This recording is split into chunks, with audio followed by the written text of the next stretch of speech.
Hi everyone, welcome back to market pulse with Aditya and Nikita. तो आज हम बजट के ऊपर बात करने वाले हैं। बट अगर आपको याद है तो हम February 1 2024 की जो इंटीरियम बजट थी उसके पहले भी we had come up with the video जहां पर हमने बजट के दिन क्या रणनीति करनी चाहिए या क्या स्ट्रैटेजी को फॉलो करनी चाहिए के ऊपर डिटेल में वीडियो बनाई। अगर आप लोगों ने वो वीडियो नहीं दिखा होगा तो I will put the link here and आप वो लिंक से आप वो वाली वीडियो देख सकते हो। नॉनदलेस हम आज उस पर टच बेस जरूर करने वाले हैं कि उस दिन के लिए क्या रखना है। बट आज थोड़ा सा डिफरेंट होगा ये वीडियो, इन द सेंस कि मार्केट बजट के बाद क्या लगने वाला, मतलब more on higher time frame की क्या होने के चांसेस है उसके ऊपर, या प्रोबेबिलिटी के हिसाब से क्या ज्यादा लग रहा है उसके ऊपर हम ज्यादा बात करने वाले। बट अगर आपको फिर भी डिटेल में चाहिए कि स्ट्रैटेजी उस दिन के लिए क्या करना चाहिए तो please let me know on the comment section. तो कल हम जो डेली एनालिसिस करने वाले उसके साथ we will incorporate that as well. तो without wasting any time let's get started. Even before starting कि बजट के बाद क्या लगने वाला है and all of those things, उससे पहले मुझे बहुत ही एक इंपॉर्टेंट कॉन्सेप्ट के बारे में बात करनी है जो कि इंडिया विक्स। इंडिया विक्स क्या होती है? ये है वॉलेटिलिटी इंडेक्स जो इंडिया की होती है। और ये क्या दर्शाता है? तो वॉलेटिलिटी है वो मार्केट में बढ़ रही है या घट रही है, यही बताता है। तो पहले तो चीज ये हमको अंडरस्टैंड करना चाहिए, मार्केट उसको अनसर्टेनिटीज बिल्कुल पसंद नहीं, ठीक है। मार्केट को स्टेबिलिटी ज्यादा पसंद। तो जब भी थोड़ी भी अनसर्टेनिटी वाली बात आती है तो मार्केट में वॉलेटिलिटी इंडेक्स जो है वो शूट अप करने लगता है। अब वॉलेटिलिटी इंडेक्स जो है वो नॉन इवेंट्स में पहले से शूट अप करने के लिए शुरू कर देती है। अब जैसे नॉन इवेंट्स, जैसे कि यहाँ पर हमें इलेक्शन वाली रिजल्ट थी जो June 5 को थी, वो नॉन थी, तो उसके पहले मार्केट स्टार्ट कर देती है इंडिया विक्स में अप मूव आने की, ठीक है। पर जैसे ही वो इवेंट हो जाती है तो सारी अनसर्टेनिटी या अनिश्चितताएं जो भी होती है वो सारी खत्म हो जाती है, और उसके बाद आप देखोगे कि इंडिया विक्स में भारी क्रैश आ जाती है। क्यों? बिकॉज जो भी अनसर्टेनिटी है सब कुछ बाहर आ चुका है।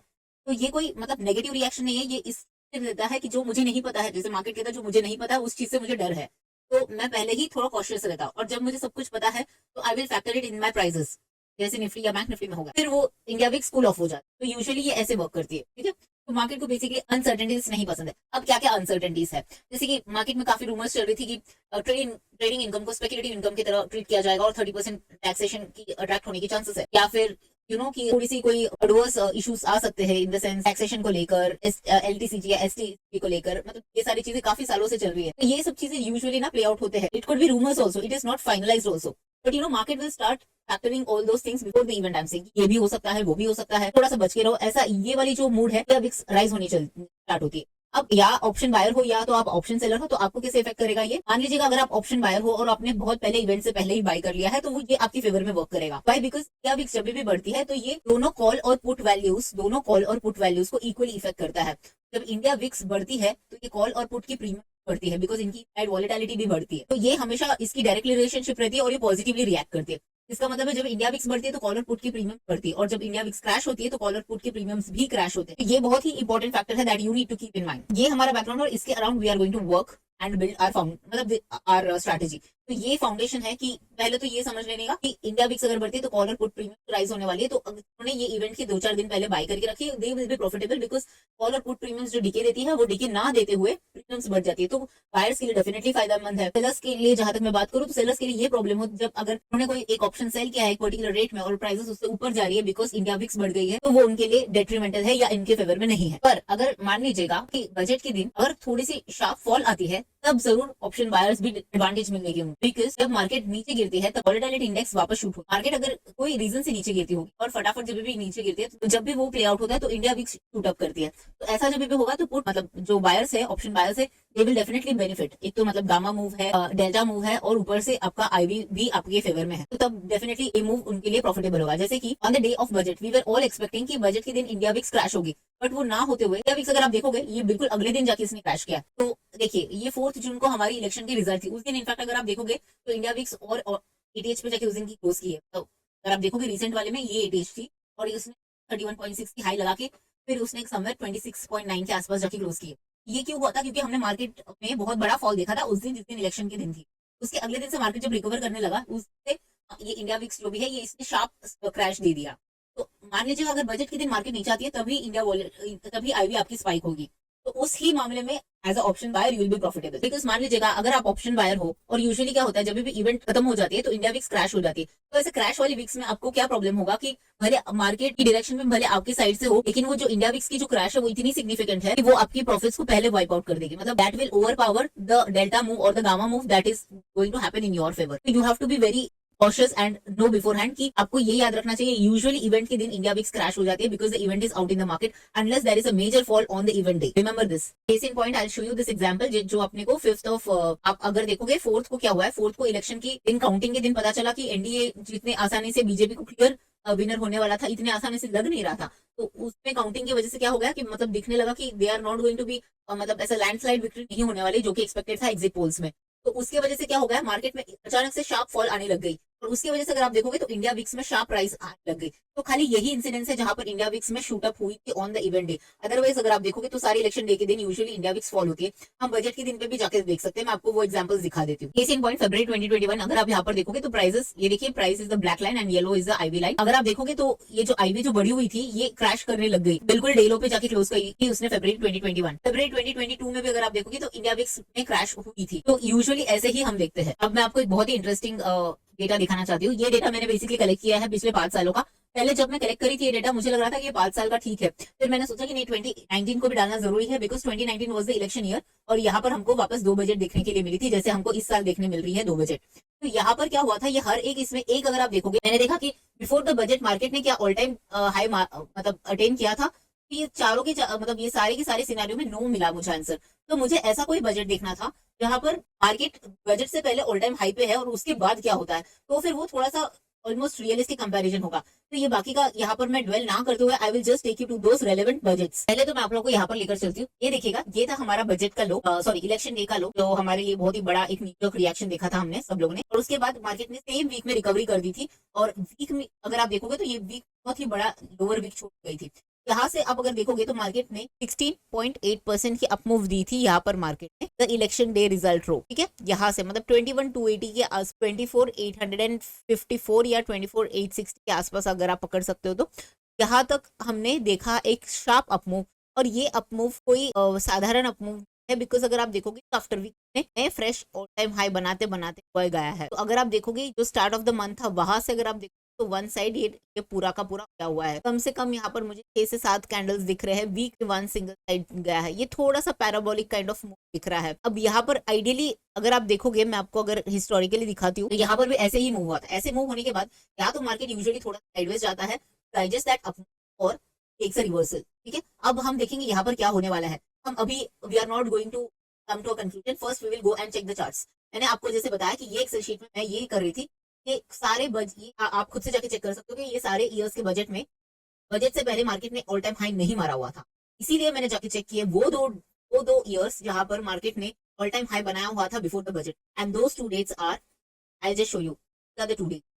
पहले हम फरवरी 1828 पे चलते हैं। ये मैंने वीकली चार्ट्स ऑन रखे हैं और यहाँ पर अगर आपको मैं दिखा दूं, ये है फरवरी 2018। यहाँ पर अगर आपको दिखाओ तो फिर ये जनवरी। व्हाट आई विल डू, मैं आप लोगों को जाके दिखाती हूँ। दिस वाज द डेली में इसमें दिखाती हूँ आपको कि ये बिल्कुल बजट वाला था, तो मैं आपको डेली में जाके दिखाती हूँ। अगर आप देख सकते हो ये था हमारा बजट 2018 वाला। I just market for everyone convenience. अगर आप देखोगे कि मार्केट बिल्कुल यहाँ पर single side one side up move गई थी यहाँ पर भी, और ये बिल्कुल हाई के आसपास यहाँ पर ऑल टाइम हाई मारा था बिफोर द बजट। और उसके बजट के दिन बहुत बड़ी वॉलेटिलिटी डेफिनेट की और उसने क्लोजिंग। और उसके बाद अगर आप देखोगे, अब आप देखते हो इस पर्टिकुलर तो क्या हुआ है, यहाँ से मार्केट काफी अच्छी खासी फॉल हुई है। ये तो मैं आपको इतने छोटे टाइम फ्रेम पे दिखा रही हूँ कि मार्च तक। अगर मैं आपको वीकली पे दिखाऊं या ये तो मैं आपको मार्च तक का दिखा रही हूँ कि क्या हुआ है। ऑलमोस्ट मार्केट 10% फॉल हुई है, उसके बाद मार्केट में फिर से रिकवरी आई और उसके बाद मार्केट यहाँ पर हमको दिख रहा है कि 10% की फॉल तो आई है बजट डे के दिन के बाद से। टॉप से नहीं बोल रही हूँ मैं, बजट डे के दिन के बाद से कह रही हूँ। टॉप से बोलूँ तो लगभग 11% का फॉल दिख रहा है हमें। ये है फरवरी 28। आपको वापस वीकली में दिखाना चाहती हूँ यही सेम डेटा। तो ये है वो डेटा, ठीक है। ये है हमारी बजट डे, यहाँ पर ही कहीं तो हुई थी। और उसके बाद जैसे मैंने आपको बताया कि यहाँ पर हमको फरवरी से ये पूरा मार्च एंड तक एक सिंगल साइड फॉल 10 to 11% का फॉल देखा है। अब वो थी एक डेटा पॉइंट जहां पर बजट के पहले, बिल्कुल बजट के पहले मार्केट ने एक टाइम हाई लगाया। अब चलते हम 2015 में जहां पर बजट 28 ऑफ फरवरी को हुआ करती थी, नॉट 1 फरवरी, 28 ऑफ फरवरी। ठीक है, यहाँ पर मैं आपको अगर दिखाऊंगी, again I am on the weekly charts, तो अगर मैं आप लोगों को दिखाना चाहूंगी तो वो जो यहाँ पर कहीं तो आती है। और उसके बाद अगर आप देखोगे मार्केट में एक फॉल देखने को मिला है। मैं आपको डेली में ले चलती हूँ। पहले तो अगर आप देखोगे यहाँ पर क्या हुआ है, ये जनवरी 20 नया ऑल टाइम हाई लगाया हुआ था, और यहाँ पर फरवरी 28 को जहाँ पर बजट था, ये बिल्कुल प्रीवियस इसके ऑल टाइम हाई के पास में था। और इनफैक्ट बजट के बाद अगर बजट की वॉलेटिलिटी यहाँ पर भी आप देखोगे तो डोजी क्लोजिंग है with long sharp wicks both sides. और उसके बाद अगर आप देखोगे तो मार्केट में एक और अप मूव बनी, क्लोजिंग से लगभग 2-2.5% के आसपास मार्केट ने अप मूव किया। बट व्हाट आफ्टर दैट, उसके बाद अगर आपको मैं दिखा दूं तो दैट फॉल वाज री ब्रूटल। तो क्या हुआ है अगर मैं आपको वहां से दिखाऊं, तो जो बॉटम आउट किया मार्केट ने, उससे पहले मार्केट ने अच्छी खासी एक फॉल दिखा दी, और लगभग मार्केट ने यहाँ पर तो आपको 12.88 गिरा है, बट अगर मैं आपको वीकली में दिखाऊं तो वो लगभग 25% की फॉल थी। बट इसमें आप अभी देखिएगा 2015 में क्या डिफरेंस है। 2015 में ये जो ऑल टाइम हाई जो बनी थी पहले वाली बजट से पहले, वो जस्ट बिल्कुल बजट से पहले ना होते हुए बजट से एक महीने पहले के बनी हुई थी, मतलब 30 जैन को बनी हुई थी, और उसके बाद ही आई है। तो एज अपोज टू 2018 में जहां पर वो बजट की बिल्कुल पहले ही बनी थी, तो हमारा जो सिनारियो है अभी अभी के लिए, ये बिल्कुल 2018 जैसी दिख रही है। अगर मैं आपको दिखा दूं, यहाँ देखिएगा, यहाँ पर बिल्कुल हम लोग ने 29 जनवरी को उसने ऑल टाइम हाई बनाया, और उसके 2 या 3 दिन के बाद बजट थी। तो जैसे इन आर केस, जैसे ही हमने 19 को ऑल टाइम हाई बनाया, उसके बाद अभी 3-4 दिन में हमारे लिए बजट है। तो यहाँ पर से मुझे इतना तो at least I am not expecting, I may not be expecting a 25% fall, but somewhere in the of 10 से 11% होने के चांसेस है। अब हम ये क्यों कह रहे हैं कि 10 से 12% होने के चांसेस है, प्रोबेबिलिटी की तरफ दिखा रहा है, बिकॉज यहाँ पर मैं आपको वीकली चार्ट्स में लेकर चलती हूँ, तब आपको ज्यादा रिलेटेबल लगेगा। तो यहाँ पर ये है 2018।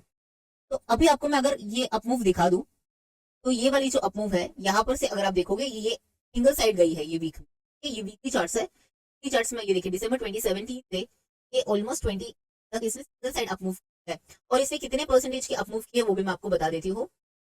तो अगर मैं दिसंबर के लो से देखूं, जो कि एक मेजर पीरियड है, not even December, it is अक्टूबर 23 का लो, अगर वहां से मैं देखती हूँ, तो what I can see, forget 11%, market has risen by 32%। तो मार्केट में जो अपमूव आई है वो 32% आई है। और यहाँ पर ये वाली जो हम दिसंबर 4 की जो गैप देख रहे हैं, वो प्रिडोमिनेटली स्टेट इलेक्शन के जो फेवरेबल रिजल्ट आए थे बीजेपी के फेवर में, उसके बाद ये गैप छोड़ के गई है। तो यहाँ पर जो है बहुत ही सिग्निफिकेंट अपमूव है कि पिछले थोड़े आधे साल से, आई वुड से 8 मंथ्स, तो 8 मंथ्स में हमने देखा है कि सिग्निफिकेंट शार्प अपमूव है 32% की, without much any strong pull back. अगर उसको भी मैं छोड़ती हूँ और इसको पुल बैक कंसिडर करूँ, बिकॉज इसमें क्लोजिंग नहीं आई है ये वीक में, तब भी अगर मैं इसको देखूँ तो यहाँ पर भी हमने देखा कि ये भी 18% की अपमूव है फ्रॉम इलेक्शन डे का जो रिजल्ट था उसके लो से। तो which means there is significant upmove. ऐसे चांसेस में यूजुअली ऐसा होता है, थोड़ा सा मार्केट में अब क्या हो गया है, मार्केट में सारे जो फेवरेबल चीजें हैं वो फैक्टर इन हो चुकी है, मतलब all the positives have been factored in. Let's say BJP getting back into power again, वो भी फैक्टर इन, वो तो इलेक्शन के बाद हो ही चुकी। और बाकी की सारी चीजें भी जो भी पॉजिटिव्स है in terms of with regards to the corporates and results को, सारे जो भी है सारे के सारे फैक्टर इन हो चुका है। तो अभी जैसे हेडरूम जो होता है कि मतलब मान लीजिए कि और भी कोई आती है बजट बजट में या कोई भी, जो अपसाइड के लिए जो अभी हेडरूम बची है वो काफी कम है। मतलब जो बोलते हैं ना कि space on the downside is much more higher than the space to go on the upside becomes shorter as and when we move on the higher zones। जैसे कि एक मैं आपको एक सिंपल एनालॉजी देना चाहती हूँ। तो लेट्स से आप एक माउंटेन या माउंट एवरेस्ट चल रहे हैं, तो आप यहाँ पर बेस कैंप पे हो, तो आपको पता है कि आप अगर गिरोगे तो इधर नहीं गिरना है, बट आपको अपसाइड काफी ऊपर जाना है। ऐसे करते करते यहाँ पर भी आते हो तभी भी अपसाइड काफी ऊपर है और नीचे गिरने के लिए काफी कम है। अब जब आप यहाँ पर पहुंचते हो, यहाँ पर सबसे ज्यादा आपका रिस्क बढ़ जाता है, बिकॉज नाउ आपको वो जो पीक है या जो चोटी है वहां पर पहुंचने के लिए you have only no few steps left, मतलब आपको इतना ही पड़ा, इतना ही few more steps are left to reach to this peak. But नीचे की जो रिस्क है वो काफी वाइडर है आपके लिए। तो we are exactly somewhere around here, ठीक है, कि जहां पर आपको अपसाइड, मैं ये नहीं कह रही हूँ कि टॉप बन गया यहाँ पर से आप सारा कुछ सेल कर लो, मैं ये बिल्कुल नहीं कह रही हूँ, because no one can predict the exact top और the bottom for the market, but I am saying कि we would be somewhere around this zones, that's what as per my understanding. और if just like Aditya says to hedge against my own stupidity, what I need to do, हमको ये याद रखना चाहिए कि अगर market ऊपर की तरफ जा रहा है तो आपको वो मार्केट के ट्रेंड को फॉलो करना चाहिए, और to hedge against your stupidity, that is where your risk management and your assets come into picture. और आप अगर गलत हो तो आप ऐसे लेके निकल जाओगे, खत्म। तो मेरा अंडरस्टैंडिंग ये है कि अभी हम लोग somewhere around, as I said, we are somewhere around this zones, जहां पर आपको अपसाइड होगा, नहीं मैं ये नहीं कह रही हूँ, बट होने के लिए थोड़ा ही होगा। इट विल बी रफली, मतलब मान लीजिएगा यहाँ से मेरे लिए अगर 100 कदम दूर है, तो यहाँ से अगर ये है, ये काफी मतलब 10-12 हजार ये कदम नीचे, काफी मतलब बड़ी गैप दिख रही है मुझे। तो ये this is the first ever time where we are on our YouTube, the day we have started YouTube, यहाँ पर हम लोग बहुत ही बुलिश थे। यहाँ पर फर्स्ट एवर टाइम हम ये कह रहे हैं कि अगर मतलब मैं मेरी आपको बता रही हूँ कि मेरी पोर्टफोलियो जो भी है लॉन्ग टर्म होल्डिंग वाली, वहां पर मैंने एक्चुअली मैंने तो पोस्ट किया था थर्सडे को ही, थर्सडे इवनिंग को या फ्राइडे मॉर्निंग को मैंने पोस्ट किया था कि this is where I will look for booking of my portfolio. The reason been कि मेरा भी जो मंथली का टारगेट है पोलैंड फ्लैग का वो भी आ चुका था, दैट वाज 24,860 और इसने हाई बनाया था कुछ 24,854, तो रफली 6 पॉइंट से छूट चुका है, तो या 5.2 पॉइंट से छूट चुका है। तो उसकी वजह से मैंने डिसाइड किया था कि 50% तो हम बुकआउट करके फिर बाकी का हम ट्रेल करेंगे। ये मैं इन्वेस्टर्स के पर्सपेक्टिव से कह रही हूँ, ट्रेडिंग वालों के लिए नहीं है, ये इन्वेस्टर्स पर्सपेक्टिव के लिए मैं बता रही हूँ। मैं आपको मेरा I am just sharing my perspective. You are of course you are free to whatever you want as per your financial planner जो भी आपको बताते हैं या आपकी फाइनेंशियल एडवाइजर आपको जो भी बताते हैं, आप उसकी तरफ से उन हिसाब से मैं आपको मेरा शेयर कर फर्स्ट एवर टाइम जहाँ पर मुझे, मैंने ये नहीं कहा है कि जॉब बन गया है बुकआउट करो भाग जाओ, मैं ये कह रही हूँ कि this is the level where we have to be very very cautious, ठीक है। और यहाँ पर मैंने 50% बुक कर ली है, ठीक है। तो यहाँ आई am talking from the investing perspective, मैं ट्रेडिंग वाली पोर्टफोलियो की नहीं बात कर रही हूँ। ट्रेडिंग वाली पोर्टफोलियो की मैक्सिमम वॉलेटिलिटी हमने देखी है फ्राइडे को, तो मतलब कैश स्टॉक्स में मोर और लेस सारे के सारे एसेट्स हिट हो चुके हैं। ट्रेलिंग एसेट्स बोलिएगा या दूसरे जो भी नए पोजीशन के जो भी एसएल है वो ट्रेडिंग पोर्टफोलियो में because of the increase in the volatility. But ये I am talking only from the investing perspective, यहाँ पर मैं मेरा बुक कर चुकी। अब यहाँ पर मतलब 20 ऐसा भी हो सकता है कि ये 25 200 तक भी जा सकता है, और फिर मार्केट दो चीजें कर सकती है यहाँ से, मार्केट यहाँ से थोड़ा सा साइडवेज जा सकती है फॉर सम टाइम, और उसके बाद में भी we might see some sort of a fall else, जैसे हमने 2018 में देखा था कि ऊपर जाने के बाद फिर ऐसा आके फिर लोअर लोस करके फिर जाता है। हालांकि स्ट्रक्चर अभी तक चेंज नहीं हुई है, इसीलिए तो मैंने सिर्फ 50% बुक किया। अगर स्ट्रक्चर में चेंज हुई होती तो मैंने अब तक पूरा ही बुक किया होता। तो अब तक मैंने सिर्फ 50% इसीलिए बुक किया क्योंकि अब तक स्ट्रक्चर में चेंजेस नहीं है। स्ट्रक्चर में चेंजेस कब आएगी? अब जैसे कि सिंपल मैं एक एग्जांपल दूं, यहाँ पर अभी के लिए तो ये शूटिंग स्टार बनाया, पर ये शूटिंग स्टार का कोई रेलेवेंट नहीं है जब तक हमको एक क्लोजिंग इसके ये कैंडल की जो वीकली कैंडल है इसकी लो के नीचे क्लोजिंग नहीं आती है, तब तक इसकी क्लोजिंग की कोई मतलब नहीं है ये शूटिंग स्टार की। और फिर भी मतलब अगर मान लीजिएगा ऐसा आके फिर अगर पुल बैक देके फिर ये ब्रेक करता है, तभी मेरे लिए स्ट्रक्चर नेगेटिव हो जाती है, ठीक है। तो अभी भी मैंने इसीलिए 50% ही बुक की है। That is the exact reason. There is something called as selling into strength and the other thing is then you trade it out and then you book as per your trading assets. तो अभी के लिए इसीलिए मैंने selling into strength वाला जो फंडा है उस हिसाब से मैंने किया है। Although if at all it goes up around 25,000 25,200 आई मेरा और भी प्लान होगा कि जो और further reduce my portfolio of investing, ठीक है। और अगर नीचे आता है तो जैसे मैंने कहा कि मेरा ट्रेडिंग एसेट्स हेल्प कर देंगे सारा का सारा एग्जिट करने के लिए, तो ये वो वाला फंडा है अभी के लिए। तो this is what we are expecting. और ये थोड़ा सा बड़े टाइम फ्रेम पे कि हम मार्केट में क्या एक्सपेक्ट कर रहे हैं कि प्रॉफिट बुकिंग चांसेस ज्यादा है, बिकॉज अभी अगर आप देखोगे तो कैप मिड कैप और लार्ज कैप तीनों ने भी पैसे बना के किया है। स्मॉल एंड मिड ने तो काफी बहुत ही बढ़िया पैसे बनाकर किया है इन्वेस्ट को। और अगर आप स्मॉल और मिड कैप के भी चार्ट देखोगे तो थोड़े से over heating kind of science दिख रहे हैं वहां पर भी। I would not say कि exact top हो चुका है because no one can call the exact top or the bottom, but as I said, overheating के definitely signals दिख रहे हैं। तो budget could be that game changer or the pivot event जहाँ से markets may decide for the further course of action। तो ये है अभी के लिए हमारा अंडरस्टैंडिंग कि ऐसे होने के चांसेस लग रहे हैं। तो उसके बाद जब भी स्ट्रक्चर चेंज होगा तब हम बात करेंगे कि डाउन साइड कहाँ तक लग रहा है कि क्या है वगैरह। बट अभी के लिए हमने जो दो मेजर पॉइंट्स देखे हैं, जो कि एक तो है फरवरी 2018 वाली जहां पर ये हमने टॉप अप मूव देखी थी दिसंबर से यहाँ तक फरवरी तक, जहां पर 11.5% की अप मूव हुई। और in our case we have seen that from October 26 से हमने रफली अभी जुलाई तक देखा था समवेयर अराउंड 34 या 32% की अप मूव देखी थी। और इन केस 18 में हमने ये पूरा का पूरा फॉल होते हुए देखा और उसके बाद शार्प अप मूव कन्वर्ट हुआ था। तो ये प्लीज याद रखिएगा, ये ऐसा हुआ था। और अगर मैं आपको फरवरी 2015 दिखाती हूँ, या दिस वाज फरवरी 2015। फरवरी 2015 में डिफरेंस यही है कि जो बजट से पहले जो ऑल टाइम हाई बनाया था वो 2-3 दिन पहले नहीं, वो जबकि एक महीने पहले बनाया था, बिकॉज जनवरी में हमने ऑल टाइम हाई को टच किया था। बजट बिल्कुल प्रीवियस ऑल टाइम हाई के आसपास था और बजट के बाद मार्केट ने अनदर 2.5% की छलांग लगाई। और उसके बाद अगर आप देखते हो तो फिर मार्केट में शार्प डाउन मूव आई। तो अगर आप देख रहे हो फिर मार्केट में रफली 25% की फॉल आई थी उसके बाद। तो यहाँ पर ये जो अगर आप देखोगे ये जो स्ट्रक्चर में कह रही थी ना, ये वाली स्ट्रक्चर है, मार्केट ऊपर जा रही थी फिर नीचे और फिर से ऊपर जाके ये जब ब्रेक कर दिया, ये स्ट्रक्चर जब भी नेगेटिव हो गया तब हमको पता चलेगा कि हाँ अब स्ट्रक्चर नेगेटिव हो चुका है। Now it won't be a buy on dips kind of a market, now it could be a sell on rise kind of. तो this is where we will, ऐसा जब भी ये सिग्नल होगा तब भी मेरा पूरा का पूरा पोर्टफोलियो एग्जिट हो। बट उससे पहले मैंने थोड़ा इसीलिए एक्सपोजर कम कर दिया बिकॉज जैसे मैंने कहा कि मिलने के लिए शायद 100 पॉइंट होगा, बट डाउन साइड रिस्क मेरे लिए थोड़ा सा ज्यादा है, इसलिए I just try to exit like selling on strength वाला कंसेप्ट। अब चलते हम एग्जैक्टली बजट के दिन क्या करना है उसके ऊपर थोड़ा डिस्कशन करते हैं।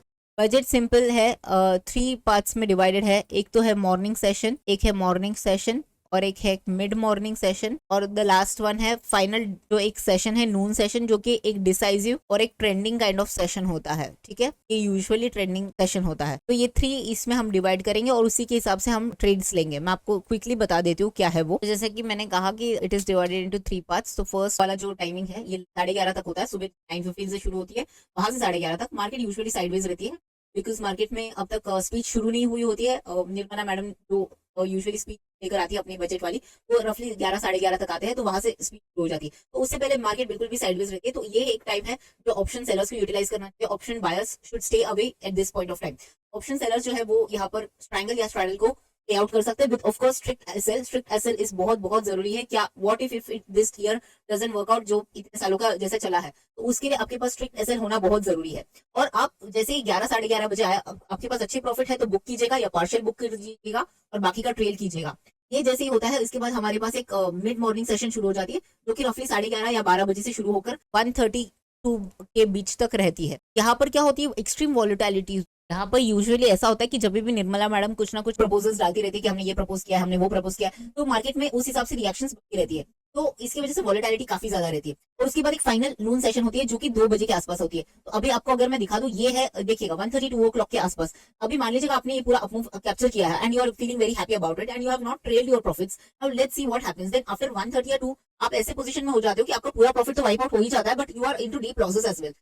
ये मैं कह रही हूँ, आपको पता होना चाहिए कि ये 3 स्टेजेस में ऐसा डिवाइडेड है, तो यू कैन प्लान अकॉर्डिंगली। तो मैंने जैसे क्या कहा कि यहाँ पर ये तो टोटली ऑप्शन बायर्स के लिए नहीं है, please leave this aside. Option buyers के लिए ये भी नहीं है बिकॉज मान लीजिएगा ये अपमूव तो आ रही है, बट इसमें क्या होता है, इंडिया विक्स आईवी में क्रैश आ जाती है, जो हमने स्टार्टिंग में डिस्कस किया। तो यहाँ पर भी आपको मिलना बहुत मुश्किल है। हाँ, बट आपने अगर लास्ट वाली सेशन प्ले की, ये मैं ऑप्शन बायर्स के लिए कह रही हूँ, तो आपको ये डेफिनेटली ये डाउन मूव जो है अच्छे से कैप्चर करने को भी मिलेगी। और जब भी मार्केट नीचे फॉल होती है, तब आईवी फॉल आती नहीं है, आईवी में इनफैक्ट स्पाइक आ जाती है, जो कि आपने अभी इलेक्शन वाली भी दिन है, वहां पर भी आप अगर जाके देख सकते हो तो आपने देखा होगा कि आईवी में स्पाइक आई थी। तो यहाँ पर आपको ऑप्शन बायर्स के लिए हेल्प करेगी। तो option buyers should stay away for the first half. आप 2 बजे के बाद देखिएगा कि आपको कोई अच्छी मूव मिल रही है। ऑप्शन सेलर्स के लिए भी मैं यही करूंगी, अगर आप लोग नॉन डायरेक्शनल हो तो खाली फर्स्ट मॉर्निंग सेशन में ही फोकस कीजिएगा, विच इज बिटवीन 9:15 to 11:30। उसके बाद just book out and stay away.